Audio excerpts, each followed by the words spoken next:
Well, howdy gang, Jeff from G's Gear with an instrument that you really don't see every day. This is just a sweetheart of a Colombian Tiple. This is the national instrument of Colombia, and we picked this thing up on a whim, and it's beautiful. It has a great sound, delightfully chimey, and a nice upper register, so it'll just float on top of the mix. And we're certainly not Colombian folk musicians. I'm not steeped in that at all, so I can't really play that kind of music for you. But this is the instrument that they use for that, and it's an instrument that really translates well to guitar players because of the way that it is tuned. A way of thinking about this instrument is that it's either like a parlor guitar or a tenor guitar or like a baritone ukulele, but in a 12-string steel string version. So like a baritone ukulele or tenor guitar, it's tuned like the top 4 strings of a regular guitar, only a step down. So actually it's a little more than a step down. So where a guitar would be E, B, it's one step down, G, and D, this is a whole step down. So it's D, A, F, and C. But all of your guitar shapes that you would play on those upper strings translate perfectly to this. Minor chords right there, major chords. I have to learn how to play again.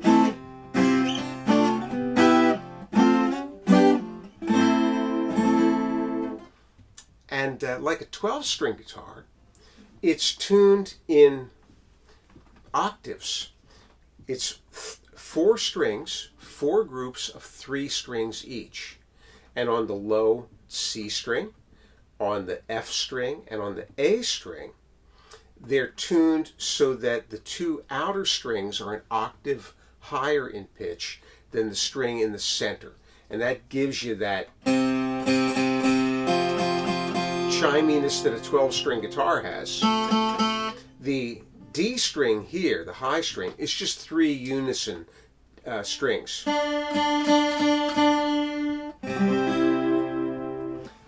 But it's beautifully made, spruce top, rosewood back and sides. I cannot say that this is Brazilian rosewood. It probably is not. It's probably East Indian rosewood. It has, while I'm thinking of it, there is one flaw on the guitar, and there's a crack that's been repaired here, a minor crack that was repaired there. It has a mahogany neck, and the fretboard is made out of a wood from the rainforest called purple heart, wood often used in cabinet making and fine joinery. And they happen to have used it here. It's a very hard wood, and they've used it here for the fretboard. There's a rosewood overlay to the neck, to the headstock, I should say, and but the headstock, like the rest of the neck, is mahogany. It's another rosewood, and this might be Brazilian rosewood, bridge here. When it came into the shop, it needed a setup. The action was reasonably high, and we decided that rather than take the existing bridge and sand it down, we would make a new bridge for it and then include the existing bridge with the Tiple, just in case what we were experiencing was really related to climate changes, it being on the verge of summertime here. So we've got a nice saddle height here, and there's a spare saddle that comes with it that will allow you to raise the action should the action change during another season and need that to be done. The tuners have been cleaned and lubricated. It's been strung with a fresh set of strings, and we bought an on-stage gig bag for it. It's got a padded gig bag that it fits very nicely, and it will come in that. Make sure you stop by the shop at reverb.com, and you can see instrument there, the Tiple there, in high definition photographs. I also need to remember to start mentioning this. What we do is we bring in mostly vintage instruments that we restore and put up for sale through reverb.com. We also do work for other folks on their own guitars, basses, mandolins, Tiples, whatever you have. And you can reach out to us at www.geesgear, GEES-gear.com, and you'll see what we do and what we charge for many of our services. You can reach out to us right there if you have something that needs to be done. So, yeah, I'm going to noodle around on this thing because I'm not really a player of one of these to really get the maximum out of it. I'll just tell you that the thing is beautiful. You can see that it also has a very deep body on it. It's at least 3.5 inches, maybe 4, closer to 4 inches on the thickness of the body. So it projects. It's got a big sound. All right, we'll noodle around here. We'll use that to take us out, and we'll see you on the flip side. Thanks for tuning in.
You can hear that I'm playing chords like it's a 6-string guitar, and that's not how this is going to work.